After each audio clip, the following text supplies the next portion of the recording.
What's up, everybody? Trinity here. Welcome back to 2nd Street. It's DC Tuesday, and here I am in my local comic book shop, Bases, Cards, and Comics, right here in Lancaster, California, to present you all with my comic book pull list for the week. Now, if you don't know what a comic book pull list is, that's okay. There should be a video right up there where you can go and learn a little bit more about that. Now, what I typically do is I get into Marvel, then DC, then I get into small press and indies, and we're going to do no different. Now, if you're not already, please make sure that you're subscribed, click the little bell and all of that good stuff. Give this video a thumbs up if you like it, and make sure that you have those bell notifications turned on because you want to know when we're going live and when we upload new videos. And also, being there in the live streams helps you acquire Myrtle bit. Myrtle bit is kind of how you get entered into some of the giveaways that we're going to be doing here on the channel. So make sure you do all that stuff, and also make sure you're around because, you know, tomorrow on New Comic Book Wednesday I will be doing my reviews. Normally I do the comic book reviews live, but you know, this week I'm going out of town, so things are going to be a little bit different. So, you know, make sure that you stick around. All right, so getting right into my comic book pull list this week, I don't have any new Marvel books for this week, so moving right into to indies, and I don't have any DC either. I don't pull much DC in the first place. But starting right off with the Absolute Comics group, we've got Dual Identity issue number 3. I've really enjoyed this series overall. You guys know how much I love the Absolute Comics group and what they're doing over there, so I can't wait to get in and read this book. One of my favorite publishers out there right now, starting their whole kind of shared universe of books. Very good stuff. As a matter of fact, they've even got it here on the back.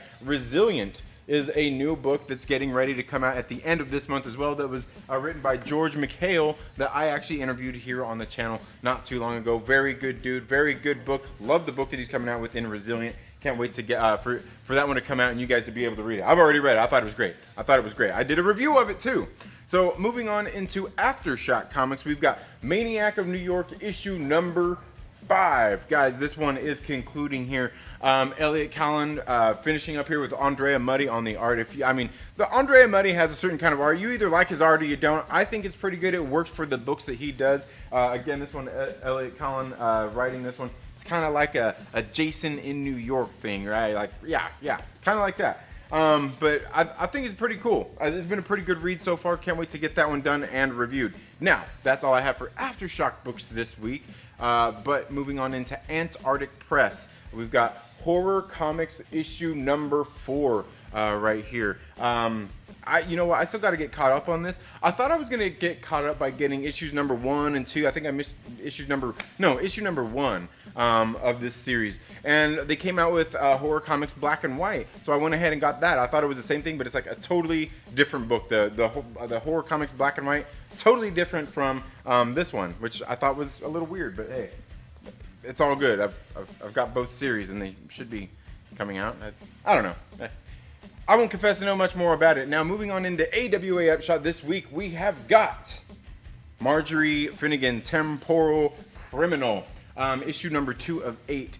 I thought issue number 1 of this was good, written by Garth Ennis. Very good. I just thought it was funny. It was crazy. It was zany. It was fun. The first issue. So I can't wait to get in here and read issue number 2 of the series. That's all we've got for AWA Upshot this week. Moving on into Behemoth Comics. This is actually part of their Happy Tank imprint. This is Freak Snow, issue number 1. Now, I believe this is the third cover, the third variant that I went ahead and got here. They had several covers, variants. I couldn't remember which one that I ordered, which one I was going to get.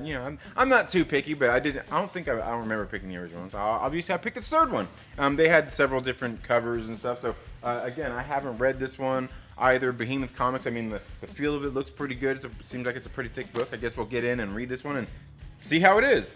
I don't know. Let me know if you pulled Freak Snow down in the comments below.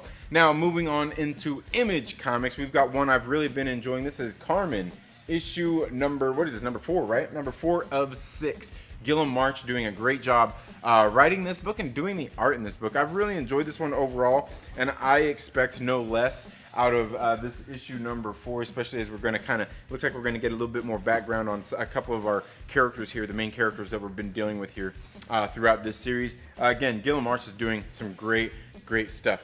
But that's all I've got for the new comic books that I've got here for this week. I've got a little stack here. I'm going to show these few that I've had just kind of saved here, some that have come in and ordered and everything as well. So these aren't new this week, but starting off with Source Point Presses, Dead End Kids, Suburban Job issue number 1. I can't wait to read this one. Been waiting to get this one in. It didn't come in originally when it came out. Who knows what happened? It happens. But finally got this in. Can't wait to read it so I can read the rest of this series because I've got issue 2, 3, and 4 at the house already. So we'll get these all read. And it's about, hey, it's a good story about these kids kind of growing up in the 90s and everything. Or in this case, they're probably going to be in the 2000s, continuing on the story that happened before. And Frank Gogol, I can tell, the writer, he's probably a little bit younger than I am. But I can kind of tell the influences there and everything that he's had here just reading that book. Very good series. But also, let's see, moving on, Vault Comics. We've got Money Shot.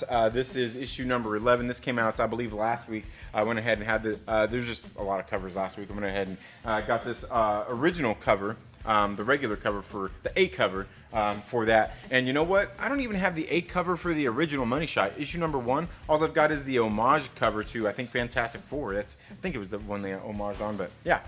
Then also I've got this Dynamite Betty Page photo cover. I mean, how can you really deny Betty Page? Come on, man. It's Betty Page. It's Betty Page, right? I don't know. I got it. Do you got it? I doubt you did. And I know somebody out there is going to say it too. Somebody's going to say in the comments, going to be like, oh, everybody just buys in Dynamite comic books for the covers. Yeah? Well, so what about this one right here? This is another one I picked up, the incentive cover. The Carla Cohen variant of the Invincible Red Sonja issue number 2. I already read this one and reviewed it last week live on my reviews. I'm not really into Red Sonja or anything. Never really read her before, but I think this series has been pretty good. And so I'm reading it just so I can prove that these aren't just cover buys. They're not just cover buys, guys. I'm reading these comic books and I'm enjoying it too. That Red Sonja is pretty good. I don't want to hear you flapping your gums about Betty Page. All right, leave me alone. Now, also on Vault, I got this Blue Flame. This one is an homaging Secret Wars number 10. So went ahead and picked this one up as well on Blue Flame. You guys know Vault Comics, they do a lot of those homage covers, and you guys know how much I like Vault Comics anyway, man. Good stuff. Also, I picked up this Gleason variant of Black Panther. This one right here is kind of just like, the web covers of Spider-Man and everything. They're popular. I just bought this just because I thought it was a cool cover. It wasn't like I was looking at it like trying to spec on it or anything, because I know some of these books, they're like popular at this point, so like specking on it, they're not really that rare in the first place, so yeah, I don't know. I just thought the cover was pretty cool and I liked it. Just kind of like this next one right here, which is actually a character I'm not really even big on anyway, but I thought this cover was pretty fire right there. This is Carmen Carnero variant right here of Captain Marvel. I don't even know what issue this one was, number 4. No, it's not even that. It's Heroes Reborn, isn't it? It's Heroes Reborn.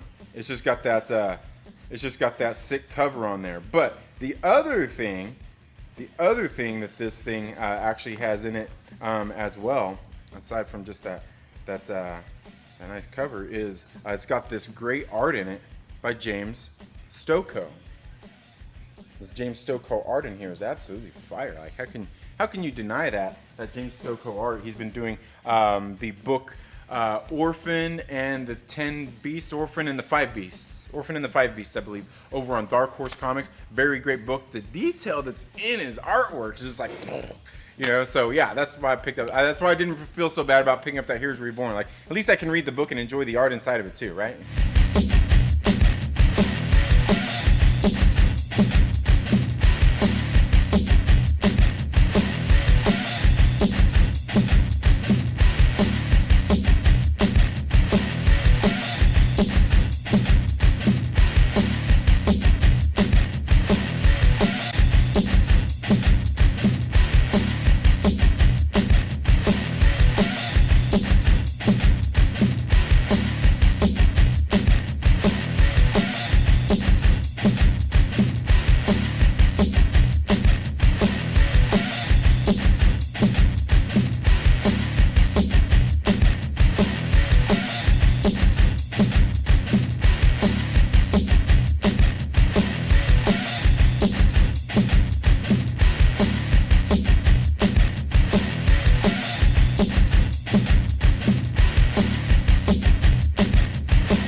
guys, that's all I have for my comic book pull list this week. That's all I have for any of the extra books that I'm taking home. My comic book haul, if you will. I don't know. Is there a difference between a pull list and a haul? I think there is, because the pull list of the books is my pull list, and then the haul is just like if there's any extra stuff. I don't know. Let me know. Hey, comic geeks, let me know down in the comments below if there's a difference between a comic book pull list or a comic book haul. Because if there is, I'll have to make a video on it, right? I'll have to make a video on it. But that's all I have for this video today, folks. Thank you all so much for tuning in to the Second Street Marvel. If you're not already, please make sure you subscribe. Click the little bell and all of that good stuff, because you want to get those updates every time I upload new videos. Anytime I'm doing live shows, so you can get and collect your Myrtle bit, because everybody wants a little bit of Myrtle, right? Make sure you do all that stuff. Make sure you invite your friends here to come hang out with us as well. Make sure you give the video a thumbs up. Give it a thumbs down if you don't like it. It's okay. It's okay. You're not going to hurt my feelings, but while you're at it, make sure you share with a friend and invite them to come hang out with us here on the Second Street Marvel. You all have a very good day, and we'll see you in the next video. Later.